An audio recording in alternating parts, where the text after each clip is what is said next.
Done है ओजस, हम चलते हैं आगे, हम बढ़ते शुरू हैं अभी। हाँ ठीक है, मैं अभी आपको क्या पढ़ा रही थी कि मेरा जो आपको मेरा जो कंसेप्ट है CFSE, crystal field stabilisation energy पे हम लोग हैं। दो तरीके की चीजें होती हैं, एक तो क्रिस्टल फील्ड स्प्लिटिंग एनर्जी होती है जिसे हम डेल्टा O कहते हैं, डेल्टा नॉट कहते हैं, जो बेसिकली ऑक्टाहेड्रल फील्ड के लिए माना जाता है। और एक CFSE होता है, क्रिस्टल फील्ड स्टेबलाइजेशन एनर्जी होता है। मतलब जब इलेक्ट्रॉन एंटर करता है ऑर्बिटल में, डी ऑर्बिटल में भरता है, तो नेट एनर्जी जो है वो स्टेबलाइजिंग है या डिस्टेबलाइजिंग है, ये बताता है ये वाला फॉर्मूला जो अभी आपको मैं बताने जा रही हूँ। थोड़ा बहुत मैंने आपको आइडिया दे दिया है कि किस तरीके से इलेक्ट्रॉन भरता है, तो कौन से फॉर्मूले यूज करते हैं अभी आपको बताऊंगी मैं। तो थोड़ा सा कोई आइडिया दे दिया है कि जब भी कोई इलेक्ट्रॉन T2G में एंटर करता है, it is stabilized by an energy of -0.4 delta O, and whenever an electron enters the EG orbital, तो EG orbital का हायर एनर्जी लेवल है, अनस्टेबल हो जाता है वो, it is destabilized by an energy level of 0.6 delta। तो जितने electron T2G में होते हैं और जितने इलेक्ट्रॉन EG में होते हैं उनको सम कर दिया जाता है। साथ में एक कंसेप्ट ये भी आता है, मुझे पेयरिंग एनर्जी को भी ऐड करनी होती है, जितनी पेयरिंग जा रही है मुझे ऐड करनी होती है। क्लियर है? तो आपको दो तीन चीजें मैंने बता दी है कि D1 कॉन्फ़िगरेशन कैसे रहेगा, D2 कैसे रहेगा, D3 कैसे रहेगा और D4 कैसे रहेगा। तो इसको एलाबोरेट करते हैं एक प्रॉपर फॉर्मूला के साथ, मैं आपको बताती हूँ। तो एक काम करते हैं, ये वाला आपको एक्सप्लेन कर चुकी हूँ मैं, अब नेक्स्ट आपको मैं ये वाला क्वेश्चन को रब कर लेती हूँ, फिर हम चलेंगे। ठीक है? अच्छा, अब ये जो आंसर है, ये जो आपका जो टेस्ट का जो आंसर लिखा है, ये सब ने चेक कर लिया तो मैं रब कर सकती हूँ इसको। यस मैम, हो गया लिखा। या फिर यहाँ पे भी हो जाएगा, ऐसी कोई प्रॉब्लम नहीं है, हम कर लेंगे इसको।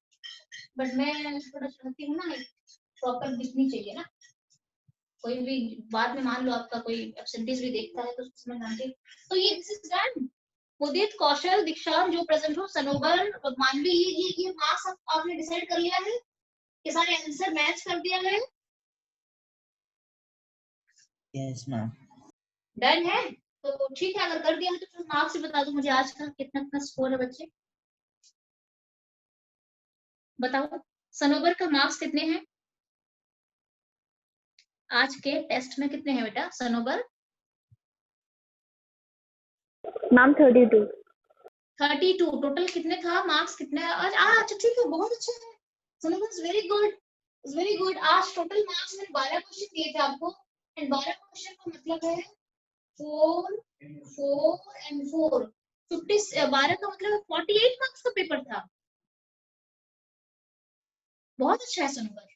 सनोबर कंसेप्ट क्लियर जा रहा है अभी तक जो तुम पढ़ रहे हो?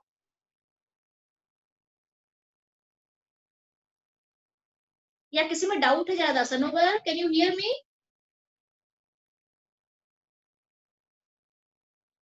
Yes yes ma'am. Yes ma'am. Clear है कंसेप्ट, किसी में डाउट नहीं है? मैम वो ये जो 125 क्वेश्चन था इसमें था, और जो लास्ट के 3 क्वेश्चन थे मेरे पास ज़्यादा टाइम नहीं था क्योंकि मेरी क्लास में आती थी, मैं कर नहीं पाई थी। ठीक है, नो प्रॉब्लम, वो सारा और करेंगे फोर्थ हम। क्वेश्चन में फ्लेक्सिडेंटेट नहीं पड़ा था मैंने। अच्छा फ्लेक्सिडेंस, अच्छा ठीक है ठीक है ठीक है, ओके ठीक है ठीक है ओके। और मानवी का स्कोर कितना है आज? Ma'am 35। 35, not bad Manvi, not bad, out of 48 is a good score. And what about Ojas ने तो पेपर दिया नहीं है, और बाकी अमन ने पेपर दिया है। अमन थोड़ा क्विक रिस्पॉन्स करके मुझे बता दो, पेपर दिया है अमन? Yes ma'am. हाँ, कितना स्कोर है? और स्पर्श भी बता दो, स्पर्श बेटा।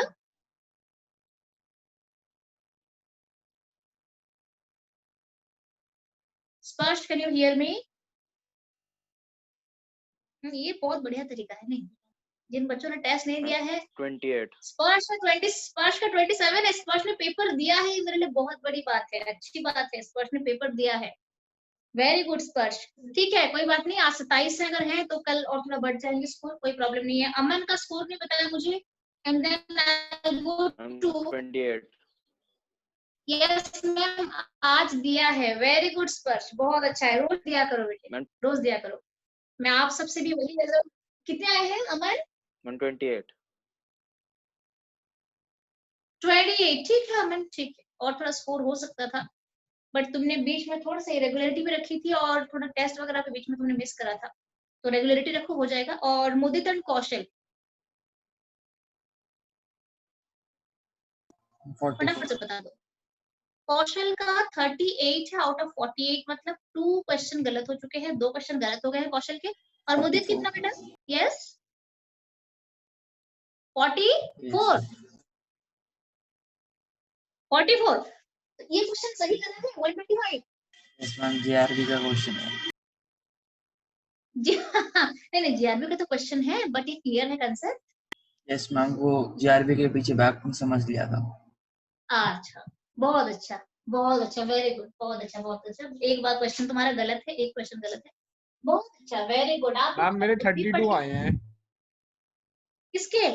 ओजस। तुमने तो पेपर नहीं दिया ओजस। मजाक कर रहा था। ठीक है, मजाक कर रहा था। हाँ हाँ हाँ, ठीक है ठीक है। तो अगली बार तुम अगर सच में भी बोलोगे तो हम यही समझेंगे ना कि ये झूठ बोल रहा है ओजस। ठीक है, तो कौशल का थोड़ा सा ठीक है, फिर भी अच्छा है। ओके, अब हम चलते हैं, मैं कहाँ पे आपको लेके जा रही हूँ, ये वाला क्वेश्चन थोड़ा रख कर लेती हूँ, अगर आपने आंसर दे दिया है तो मैं इसको रख, ठीक है। अब हम थोड़ा पढ़ लेते हैं, फिर 125 में जाएंगे। दैट मीन्स आप सबके स्कोर भी बहुत अच्छे होने वाले हैं जेईई मेंस में ना, मुझे तो ऐसा लग रहा है।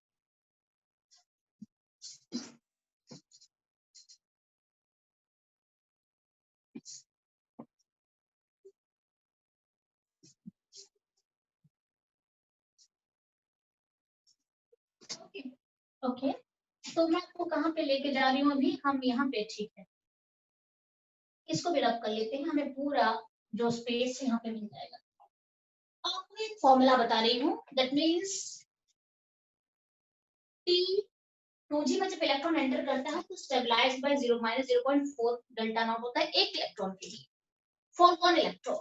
और Eg में जब इलेक्ट्रॉन एंटर करता है, एक एक इलेक्ट्रॉन जब एंटर करते हैं तो हर एक जो एनर्जी लेवल है वो डिस्टेबलाइज होता है 0.6 डेल्टा नॉट के लिए।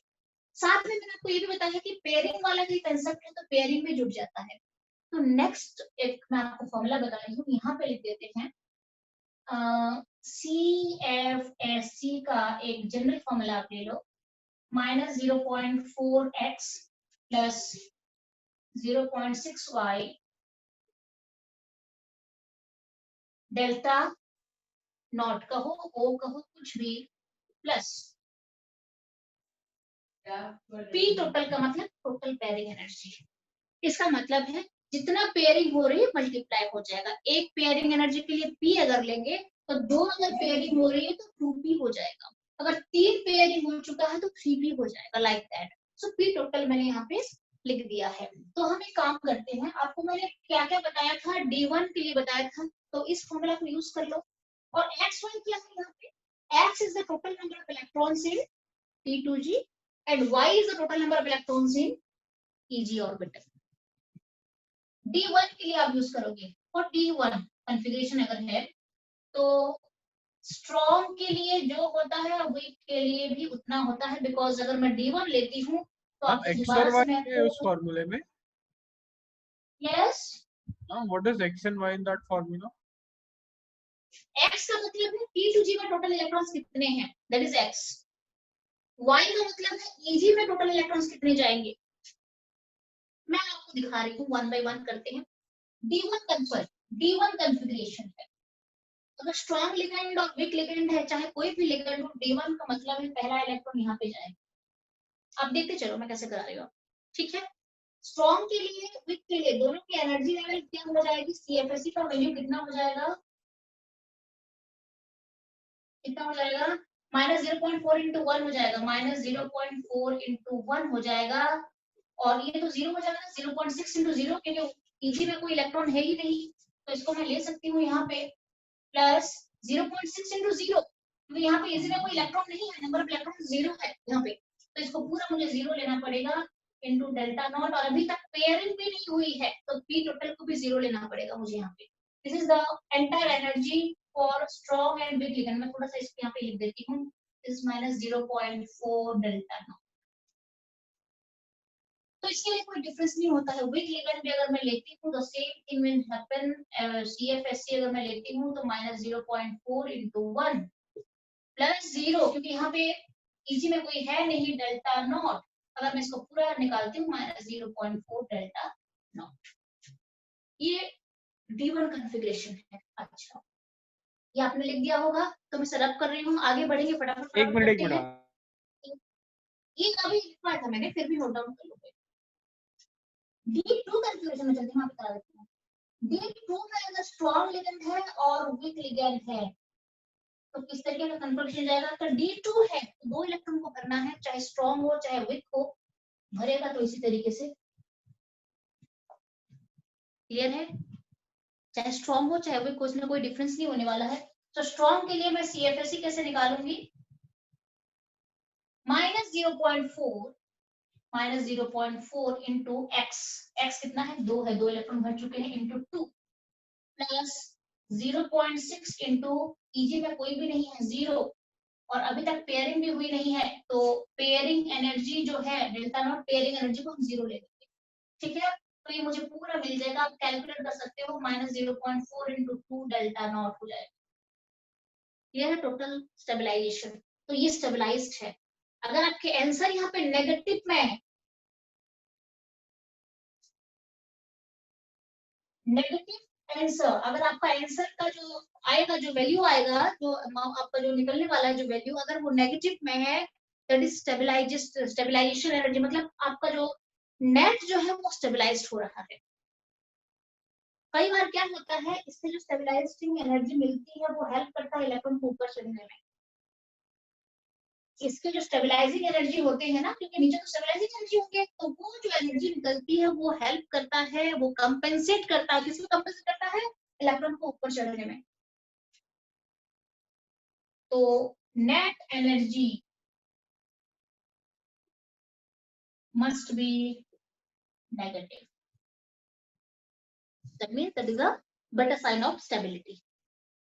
ठीक है, क्लियर है?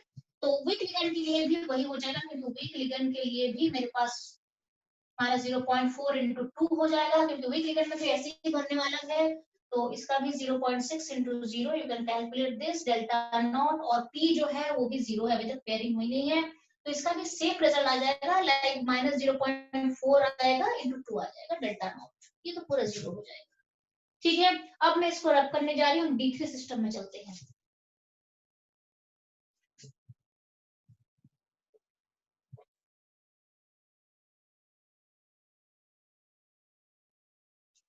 ठीक है, so let's go for D3 system. D3 में भी स्ट्रॉन्ग है और वीक लिगेंड है, तो D3 में क्या हो जाएगा? चाहे स्ट्रॉन्ग हो चाहे वीक हो, कोई फर्क नहीं पड़ने वाला है, यहाँ पे इलेक्ट्रॉन भर जाएगा। तो मुझे सिंपली यहाँ पे क्या लेना है? -0.4। CFSE को अगर मैं चेक करूँ, CFSE एनर्जी अगर मैं लेती हूँ, तो -0.4 × 3 इलेक्ट्रॉन्स इन T2G, तो X3 हो जाएगा, plus 0.6 × no electrons in EG, so 0 हो जाएगा, and this is delta naught, plus no pairing till, so 0, pairing भी नहीं है, so this is the energy for strong ligand in case of D3, and weak ligand के लिए exactly the same thing will happen into 3 plus 0.6 × 0 delta naught plus 0, बिल्कुल same, exactly same आएगा। ये 0, ये पूरा 0 हो जाएगा, ये पूरा 0 हो जाएगा, -0.4 × 3 डेल्टा नॉट दोनों के लिए। ठीक है, ओके, अब हम चलते हैं D4 में चलते हैं। D4 कॉन्फ़िगरेशन स्ट्रॉन्ग के लिए ले लेते हैं, एंड साथ में हम वीक के लिए भी लेंगे नीचे। तो D4 कॉन्फ़िगरेशन में क्या होता है? अगर स्ट्रॉन्ग है तो D4 मतलब फोर्थ इलेक्ट्रॉन T2G में ही पेयरिंग कर लेगा, तो D4 सिस्टम ऐसे हो जाएगा स्ट्रॉन्ग लिगेंड के लिए। ध्यान रहे, स्ट्रॉन्ग लिगेंड पेयरिंग करता है T2G में। अगर पेयरिंग कर रहा है तो इसका नेट एनर्जी कैसे निकालेंगे हम? सेम फॉर्मूला, -0.4 × टोटल इलेक्ट्रॉन्स 4 हो चुके हैं, प्लस 0.6 × 0, क्योंकि अभी EG में कोई इलेक्ट्रॉन नहीं है, इंटू डेल्टा नॉट, प्लस एक पेयरिंग हो चुका है P। इसको अगर आप सॉल्व करोगे you will get -0.4 into 4 delta naught plus p। ये आ जाएगा आंसर आपका। क्लियर है? वीक लिगेंड में अगर हम चलें तो क्या हो जाएगा? वीक लिगेंड का केस क्या हो जाएगा? वीक लिगेंड में पेयरिंग T2G में नहीं होगा D4 सिस्टम के लिए। ये क्या हो जाएगा? ये इलेक्ट्रॉन स्प्लिटिंग एनर्जी कम होती है वीक लिगेंड के लिए, तो it can easily come here. यहाँ पे वो हो जाएगा D4 सिस्टम के लिए वीक लिगेंड का। अब यहाँ पे लेते हैं -0.4 into x के जगह पे ले लेंगे 3, अभी यहाँ पे 3 इलेक्ट्रॉन आ चुके हैं, प्लस 0.6 into y अभी 1 है इजी में, तो 1 into delta not plus pairing खत्म हो चुकी है, पेयरिंग को 0 डालना है अभी। क्लियर है? अब अगर सॉल्व करते हो तो आप सॉल्व कर सकते हो इसको, -1.2 प्लस 0.6 डेल्टा नॉट, सॉल्व कर लेना इसको। तो D4 सिस्टम के लिए स्ट्रॉन्ग और वीक लिगेंड का, तो स्ट्रॉन्ग और वीक को यूजुअली क्या कहा जाता है? इसको लो स्पिन और इसको हाई स्पिन भी कह सकते हैं यहाँ पे।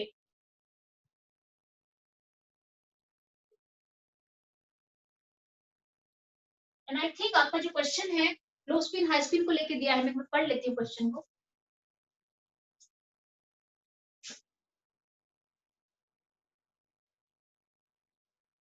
बहुत कुछ इन्फॉर्मेशन दिया है क्वेश्चन में, बहुत कुछ इन्फॉर्मेशन।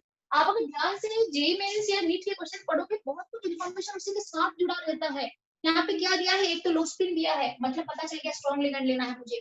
दूसरा क्या दिया है? ऑक्टाहेड्रल दिया है, इसका मतलब है नीचे T2G रखना है और ऊपर EG रखना है। आपको पता है टेट्राहेड्रल फील्ड में उल्टा होता है। क्लियर है? तो ये मेरा आ चुका है। अब हम चलते हैं D5 सिस्टम में चलते हैं। D4 हो चुका है, अब हम D5 में चलेंगे। हाँ तो मैं हाँ यस मैम, जो ये ऑर्बिटल ब्रेक होती है किस बेसिस पे होती है? किस बेसिस पे होती है मतलब मुद्दे? मतलब कि मैम dz² और x² - y² ऊपर रहेंगे और बाकी नीचे रहेंगे, कैसे पता लगता है?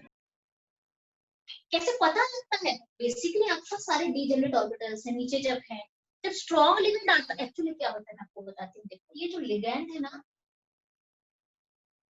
इसका एक्चुअली कहीं ना कहीं रिलेशन किसके साथ है बताऊं मुझे? इसका रिलेशन है जो डी ऑर्बिटल है, सेंट्रल एटम पे जो डी ऑर्बिटल है, उस डी ऑर्बिटल में जब लोन पेयर डालेंगे, सारे एक लिगेंड लोन पेयर डालने वाले हैं, तो उससे कौन सा शेप जनरेट होगा? अच्छा, ये जो शेप बनता है आपको पता है, VSEPR थ्योरी पढ़ा है आपने?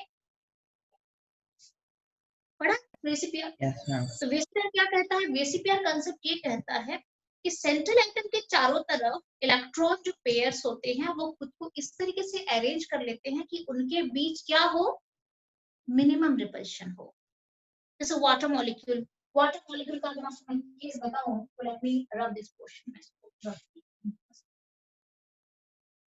बाकी जो डाउट आपके बचे हैं, आज ये डाउट आपको क्लियर करा देती हूँ। थोड़ा सा ये इसमें टाइम लगेगा बिकॉज ये न्यू कंसेप्ट है आप सबके लिए। बाकी जो क्वेश्चन है फिर मैं आपको सॉल्व कराती हूँ, कल रखेंगे क्लास में तो कभी भी रख लेंगे, ठीक है? जैसे कि वाटर मॉलिक्यूल है, और वाटर मॉलिक्यूल का इस तरीके का वी शेप होता है। Why not this? ऐसा क्यों नहीं वाटर मॉलिक्यूल, और ऐसा क्यों चला गया? Is a very good option, linear बनेगा बिल्कुल। तो थ्योरी ये कहती है कि जब भी कोई अरेंजमेंट होती है तो इस अरेंजमेंट में हम ये ट्राई करते हैं कि मॉलिक्यूल स्टेबल हो और रिपल्शन मिनिमम हो। क्लियर है? तो लिगेंड सेंट्रल एटम के भी चारों तरफ कई सारे डी ऑर्बिटल में लोन पेयर खाली पड़े होंगे, ऐसा भी होता है। लिगेंड के पास भी लोन पेयर है, तो ये सब एक दूसरे को रिपेल करते रहते हैं। इलेक्ट्रॉन है तो इलेक्ट्रॉन को डेफिनेटली रिपेल ही करेगा। तो इस रिपेल करते करते वो ऐसा एक स्ट्रक्चर प्रेफर करते हैं जहां पे वो स्टेबल स्ट्रक्चर भी बन जाए और उनके बीच का रिपल्शन भी मिनिमम हो जाए, वो मैक्सिमम स्टेबिलिटी ले ले। सो व्हाट आई थिंक ऐसे ही कुछ रीजन होता होगा जिसके वजह से रिपल्शन के वजह से ये ऑर्बिटल ब्रेक करके एक प्रॉपर एक शेप मॉलिक्यूल को मिल जाता होगा। Because all if you know जो ये जो ब्रेकिंग होती है इसके वजह से मेरा क्या होता है? स्ट्रक्चर बनता है, कोई टेट्राहेड्रल बनता है, कोई ऑक्टाहेड्रल बनता है, कोई स्क्वायर प्लानर बनता है। क्लियर है? तो this according to me what this is the fact actually, कि इनके बीच का रिपल्शन चलता है ना, इतने सारे इलेक्ट्रॉन पेयर है, आप सोच सकते हो इतने सारे लिगैंड के लोन पेयर है, सेंट्रल एटम में भी कई बार डी ऑर्बिटल में लोन पेयर रहते हैं, बहुत सारे डी ऑर्बिटल में लोन पेयर रहते हैं, तो उनके पास डेफिनेटली कोई रिपल्शन टाइप का चलता होगा, और उस रिपल्शन की वजह से मॉलिक्यूल खुद को स्टेबल बनाने के लिए इस तरह का कोई अरेंजमेंट लेता होगा। स्प्लिटिंग वाला जो पोर्शन है, दो पार्ट में डिवाइड हो जाना, T2G ET में डिवाइड हो जाना, और एक ऐसा स्ट्रक्चर ले लेता है या ऐसे अरेंजमेंट खुद ब खुद वो कर लेता है, उसके बाद वो स्टेबलाइज हो जाता है। क्लियर है? ओके। ये तो जुड़ा हुआ है, वो VBT से जुड़ा हुआ है, VBT से जुड़ा है, वही VSEPR थ्योरी से ही जुड़ा हुआ है। हम ऐसा कह सकते हैं कि EG के अंदर फिर ज्यादा रिपल्शन होगी। कहाँ पे ज्यादा हो जाएगी? वैसे देखो, EG हमेशा ये ट्राई होता है कि ये वाले में इलेक्ट्रॉन ना जाए, ये डिस्टेबलाइज करेगा, ऊपर इलेक्ट्रॉन चढ़ा तो डिस्टेबलाइज हो जाएगा, और उस डिस्टेबलाइजेशन एनर्जी को कौन कंपेंसेट करता है? नीचे वाला जो स्टेबलाइज एनर्जी है वो कंपेंसेट करता है उसको। बट अगर वीक लिगेंड के केस में स्प्लिटिंग बहुत कम हो गई, पेयरिंग एनर्जी से स्प्लिटिंग एनर्जी कम हो गई, इलेक्ट्रॉन जंप कर सकता है उस केस में। स्ट्रॉन्ग लिगेंड है तो डेफिनेटली नहीं हो, इसकी एनर्जी लेवल भी ज्यादा है, तो यहाँ पे रिपल्शन डेफिनेटली ज्यादा रहेगा बेटा। तो ये ट्राई होता कि यहाँ पे ज्यादा इलेक्ट्रॉन रहे तो बेटर है। मैं तभी तो तब से तो वही बोल रही हूँ, ट्राई होता है कि यहाँ पे इलेक्ट्रॉन रहे। बट वीक लिगेंड बेचारा करेगा क्या? उसका तो स्प्लिटिंग एनर्जी ही कम है ना, वो क्या कर सकता है? इलेक्ट्रॉन तो जंप करेगा अपनी जगह पे। एक यहाँ पे ध्यान रखना, हर्ट्ज रूल एक बहुत बड़ा मेजर रोल प्ले करता है। हर्ट्ज रूल का मतलब है, ये रूल है कि पहले ये भरेगा फिर यहाँ पे जंप करेगा। तो स्ट्रॉन्ग लिगेंड का काम क्या है? वो इतना बड़ा कर देता है कि वो इलेक्ट्रॉन जंप ही नहीं कर पाता है, बाउंडेड हो जाता है Hund's rule. This is the reason. अब हम चलते हैं D4 का सिस्टम, मैंने बता दिया है, सीधे चलते हैं D5 सिस्टम में किस तरीके से हम एनर्जी निकालेंगे।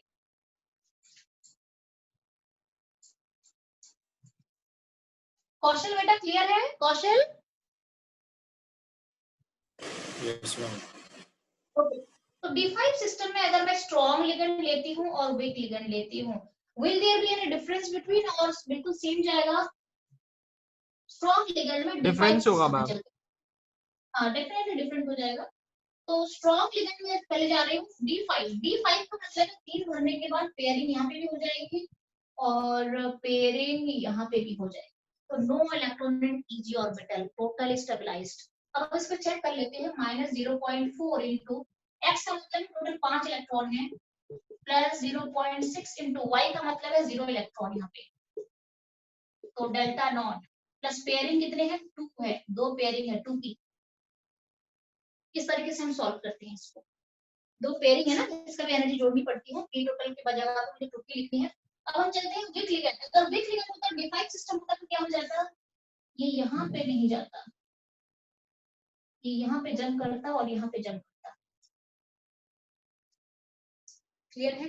ओके, तो इस तरीके से सॉल्व हो जाए। आई मीन वीक लिगेंड के लिए अगर मैं लूंगी तो क्या हो जाएगा? -0.4। अभी 3 इलेक्ट्रॉन हो चुके हैं, आप देखो जितना नेगेटिव वैल्यूज आएगा उतना स्टेबलाइज्ड हो रहा है, और स्ट्रॉन्ग लिगेंड उसे आई मीन बेटर स्टेबलाइज करता है नेगेटिव एनर्जी बढ़ा के। तो this is done, and 0.6 into अगर मैं चलूं तो EG में 2 इलेक्ट्रॉन जुड़ चुके हैं, इंटू 2 हो जाएगा, और साथ में डेल्टा नॉट हो जाएगा, और पेयरिंग एक भी नहीं है तो p को मुझे पेयरिंग को 0 लेना है। अब इसका वैल्यूज आप निकाल के चेक कर सकते हो, एंड आई होप आप अभी जो क्वेश्चन दिया है डन है। 6 के लिए जाओगे, 6 के लिए जाओगे तो क्या हो जाएगा? अगर स्ट्रॉन्ग लिगेंड है तो यहाँ पे तीनों पेयरिंग हो जाएंगे, यहाँ पे 3p आ जाएगा। 6 सिस्टम में चलोगे, D6 में स्ट्रॉन्ग अगर लिगेंड है तो यहाँ पे सारे पेयरिंग हो जाएंगे 6 इलेक्ट्रॉन्स, तो यहाँ पे 3p आ जाएगा, और बाकी जो भरना है आप भर सकते हैं अकॉर्डिंगली, कितने T2G में है कितने EG में। क्लियर है? और अगर मैं उसमें चलूं, किसमें चलते हैं? D6 के लिए वीक लिगेंड चलते हैं, तो वीक लिगेंड में D6 में क्या हो जाएगा? D6 की पोजीशन में वीक लिगेंड में ये पांचों के पांचों भर जाएंगे, फिर पेयरिंग यहाँ पे स्टार्ट हो जाएगी। फिर आप यहाँ पे 1p लिखोगे, ओनली p, एक पेयरिंग रहेगा तो यहाँ पे p लिखोगे, और बाकी जितने जितने भरने हैं आप भर सकते हो अपने तरीके से। एंड आई होप कि आपका काफी कुछ इसमें क्लियर हो गया है। ठीक है, अब आप अटेम्प्ट कर सकते हो क्वेश्चन, इजंट इट? हो जाएगा? Yes ma'am. मैम कितनी देर और दोगे क्लास? बच्चे सनोबर, यस बेटा? Ma'am yes. मैम जब स्प्लिटिंग होती है तो जो डीजेनरेसी होती है ऑर्बिटल्स की वो खत्म हो जाती है ना, हाँ खत्म हो जाती है ना। तो फिर मैम हून रूल तो वायलेट होगा ही नहीं, नहीं क्योंकि नहीं, लिसन, डीजेनरेसी खत्म क्यों हो जाती है? डीजेनरेसी का मतलब समझते हो? यस मैम, सबकी ऑर्बिटल्स की सेम एनर्जी। एनर्जी होगी तो एनर्जी लेवल खत्म हो जाती है। इलेक्ट्रॉन नहीं भरेगा, इलेक्ट्रॉन तो भरेगा ना बेटा, इलेक्ट्रॉन तो भरेगा ना। पर ऑर्बिटल है, एनर्जी इलेक्ट्रॉन तो सेम थोड़ी ना रही पर। हाँ हाँ, नहीं नहीं, वो डिजेनरेसी खत्म हो जाती है। आई अंडरस्टैंड, डिजेनरेसी खत्म हो जाती है, बट एनर्जी इलेक्ट्रॉन है, इलेक्ट्रॉन पहला काम यहाँ पे भरना है, उसके बाद यहाँ पे भरना है। तो अगर आप देखो तो आपकी जो और हायर एनर्जी होगी, ये तो डी के बारे में पढ़ रहे हो, डी ऑर्बिटल है, मान लो 3D पढ़ रहे हो, 4s की एनर्जी लेवल कहाँ होगी? फिर प्लीज टेल मी, 4s की एनर्जी लेवल कहाँ होगी? और ऊपर नहीं होगी? या आप 3D के बारे में पढ़ रहे हो मान लो, तो 4s की एनर्जी लेवल कहाँ होगी? इसके ऊपर नहीं चढ़ेगा? ये अगर एनर्जी एक्सिस है तो अगर 3D की एनर्जी यस है मैम। 4 का और चढ़ेगा, तो इलेक्ट्रॉन 4 में जाएगा या यहाँ पे जंप करेगा? इलेक्ट्रॉन भरेगा नहीं क्या? इलेक्ट्रॉन तो डेफिनेटली उसको भरना है ना, उसकी अपना ही एनर्जी लेवल होता है इलेक्ट्रॉन का। क्लियर है? तो इसके बाद वो सीधा यहाँ पे जंप करेगा। अगर बीच में कहीं 4s होता तो 4s पे जंप करता। आपको मैंने बताया तो था स्क्वायर प्लानर में किस तरीके का अरेंजमेंट होता है, भूल गए हो क्या? स्क्वायर प्लानर में कैसा होता है, इस तरीके का एक ऑर्बिटल बनता है, इस तरीके का एक ऑर्बिटल बनता है, और जो कि अगेंस्ट स्प्लिट होता है। मैंने बताया था आपको, याद करो थोड़ा सा। स्क्वायर प्लानर का जो केस है याद है आपको? मैंने ये यस शायद मैम। सीबीएसई क्लास में ही बताया था आपको कि किस तरीके की स्प्लिटिंग चलती है। जो है वो पहले बढ़ता जाएगा, कहाँ पे डिजेनरेसी रहेगी आप मुझे बताओ। क्लियर है मुझे? Yes ma'am. आज एक काम करते हैं, तो फिर भी कुछ बच गया है आज। अब आप मुझे प्लीज चेक करो क्वेश्चन नंबर 125 और बताओ अब हो पाएगा कि नहीं हो पाएगा 125। सारे बच्चे प्लीज चले जाओ और मुझे बताओ। मैंने आपको ये भी बता दिया है कि लो स्पीड का मतलब होता है यहाँ पे इस क्वेश्चन में मुझे स्ट्रॉन्ग लिगेंड लेना है, और हाई स्पीड वाला कोई क्वेश्चन अगर आएगा तो मुझे वहां पे वीक लिगेंड लेना है। क्लियर है? काफी टाइम हो चुका है, 11:10 11:05 हो चुके हैं, तो अब क्या करें बताओ? इसके आगे अब आगे ये मुझे किसी ने बताया नहीं, मुझे 125 डन है कि नहीं, बोलो मुझे। डन है, बहुत अच्छा। तो कौशल तुम्हें समझ में आ गया होगा कहाँ पे थोड़ा सा गलत हो गया था तुम्हारा? Yes yes ma'am. हाँ, कोई बात नहीं, अभी आगे से ठीक हो जाएगा। अच्छा, ये मेरा लास्ट टेस्ट है, अब हम जाएंगे सीधे हाइड्रोकार्बन चैप्टर में चले, क्योंकि आपका थोड़ा बहुत 11th का क्वेश्चन बच गया था ना, वो खत्म करा देती हूँ मैं। हमें एक बार हाइड्रोकार्बन रिवाइज करा देना प्लीज। नहीं, मैं रिवाइज सुनो, एक काम करते हैं बेटा, आपने हाइड्रोकार्बन, आप पहले, आपको हमेशा बोलती हूँ मैं, देखो टाइम तो होता नहीं, 11th की क्लासेस है, 12th की क्लासेस है, एक काम करो ना, थोड़ा सीबीएसई का नोट अनुराग से मांग लो ना। अनुराग से आप सीबीएसई के नोट प्लीज मांग लो एंट्रेंस करने से पहले, उसके पास है, या फिर अगर आप बोलोगे तो मैं मंगवा दूंगी। Ma'am clear? प्लीज सेंड करवा दो मैम, कल तक उससे पर्सनली कांटेक्ट नहीं है मेरा। ठीक है, कोई बात नहीं, मैं बोल देती हूँ, अनुराग सेंड कर देगा, ग्रुप में सेंड कर देगा, और एक बार ग्रुप में आ जाएगा तो फिर मैं आपको दे दूँ। ठीक है? Yes okay, thank you ma'am. उसके पास है, बिकॉज वो लास्ट तक क्लास अटेंड करा था ना उसने 11th में, उसके पास होगा डेफिनेटली। ठीक है, एक बार उसे रिवाइज करो थोड़ा, अगर हो सके तो बेहतरीन रहेगा अगर आप एनसीईआरटी के क्वेश्चन कर दोगे 11th का, तो बहुत अच्छा रहेगा, बहुत अच्छा रहेगा अगर आप कर मैम दोगे तो आपका क्लियर। हाँ यस, वो जो हाइड्रोकार्बन में न्यूमेरिकल्स थे ना, उसमें दिक्कत होती है। ओ वो एनालिटिकल वाला, यस मैम, वो समझ नहीं एनालिटिकल, आता। हाँ वो करा दूंगी मैं। वो है आपका क्वांटिटेटिव एंड क्वालिटेटिव एनालिसिस वाला जो क्वेश्चन है, उसमें कभी कभी दे देते हैं, यस स्ट्रॉन्ग मैम, क्वेश्चन आता है, वो एडवांस जल भी आ डाल जाता है। वगैरह मेथड कोई था। हाँ यस यस यस, तो वो करना है आपको, तो एक काम करते हैं, थोड़ा हाइड्रोकार्बन खत्म करते हैं फिर उसमें जाएंगे। क्लियर है? Yes ma'am. ठीक है, थोड़ा हाइड्रोकार्बन खत्म कर लेते हैं, थोड़ा मुझे ना एक मैं भी, मुझे रिलैक्स रहेगा, कोर्स वगैरह खत्म हो गया है, फिर आपको पढ़ा दूंगी मैं। वो इजी है, बहुत इजी है, बहुत इजी है। इनफैक्ट अगर बीच में मेरा कभी अगर मन हुआ ना तो मैं बीच में बता दूंगी क्लास देंगे। ठीक है, तो आज मैं लीव कर रही हूँ। आज आपने काफी कुछ जान लिया है, जो एंड वाला क्वेश्चन था मैंने करा दिया है। क्लियर? ठीक है, तो अब बाकी जो है ये डन हो गया। क्वेश्चन 125 सबने डन करा, देख Yes, लो एक ma'am. बार, क्वेश्चन पढ़ लो एक बार। डन है, आराम से हो जाएगा, उसके बाद आपको कोई प्रॉब्लम नहीं आएगी। ठीक है, और फिर कल जो बाकी जो डाउट है आपका, जो इतने सारा डाउट था, 4-5 एक्स्ट्रा डाउट भी थे, ये कल मैं देखती हूँ, अगर टाइम मिला तो कराऊंगी। कल अगर आपके पास टाइम है तो मुझे दोगे तो मैं करा दूंगी कल, अदरवाइज फिर संडे को देख लेंगे। ठीक है, बट मेरा ये प्लान है कि इमीडिएटली ये चैप्टर खत्म करके हम हाइड्रोकार्बन में एंटर करेंगे। क्लियर है ओजस? ठीक है बच्चे। Yes, ma'am. मानवी क्लियर बेटा पूरा? मैम कल क्लास है फिर? Yes ma'am. मैं वही तो सोच रही हूँ, कल प्लान करना पड़ेगा। अगर आपको ये सॉल्व ही करना है डाउट तो मैं आ जाऊंगी।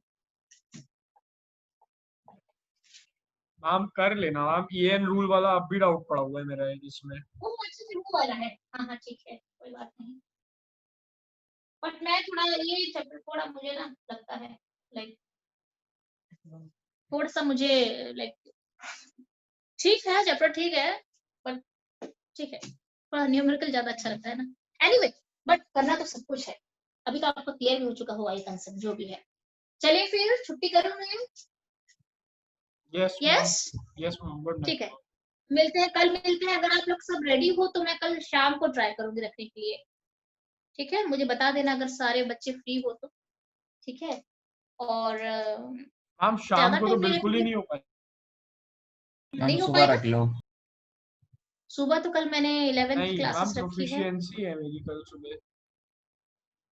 अच्छा, मैं ठीक करती हूँ। मैं थोड़ा, क्योंकि आज मैं अभी डिसाइड नहीं कर पाऊंगी, आज बहुत देर से मेरी क्लास चल रही है, बहुत देर से। थोड़ा मैं फ्रेश माइंड में सोचूंगी ना, फिर मैं कल क्लास रख पाऊंगी। कितने बजे रखना है, 11th को भी मैंने टाइम दे दिया है 2-2.5 घंटे की, उनका भी कोर्स रह रहा है। तो मैं बताऊंगी कल। मैं एनी टाइम आपको डाउट क्लियरिंग करानी है, एनी टाइम अगर मैं आधा घंटा निकालूंगी दोपहर को, शाम को, चलेगा ना? चलेगा? या 3 बजे, 2:30 बजे, एनी टाइम, नहीं कोई मैम, प्रॉब्लम नहीं होनी चाहिए। 3 बजे तो कल सर की क्लास होगी, तो मैम अगर आप 2 बजे निकाल लो तो सही रहेगा। हाँ 2 बजे, आधा घंटे लगेंगे। थोड़े बहुत डाउट है वो कराऊंगी आपको। और फिर आप सब, अभी आपका काम क्या है? हाइड्रोकार्बन में लग जाओ बच्चे। हाइड्रोकार्बन स्टार्ट कर दो एनसीईआरटी से आप, please. You won't get time then. उसके बाद मैं संडे से पेपर डालना स्टार्ट कर दूंगी आपको, इजी लेवल का, जो एनसीईआरटी बेस्ड पेपर है मेडिकल लेवल का। उसके बाद फिर धीरे धीरे हम लेवल बढ़ाएंगे। क्लियर है? तो मैं अभी छुट्टी कर रही हूँ बच्चे। यस मानवी, सनोवर, दीपांशी। Yes ma'am. हाँ ठीक है बेटा, ठीक है। दीपांशी प्रेजेंट है? Yes ma'am. ओके बेटा, हाँ मैं लीव कर रही हूँ बच्चे। ठीक है, ओके।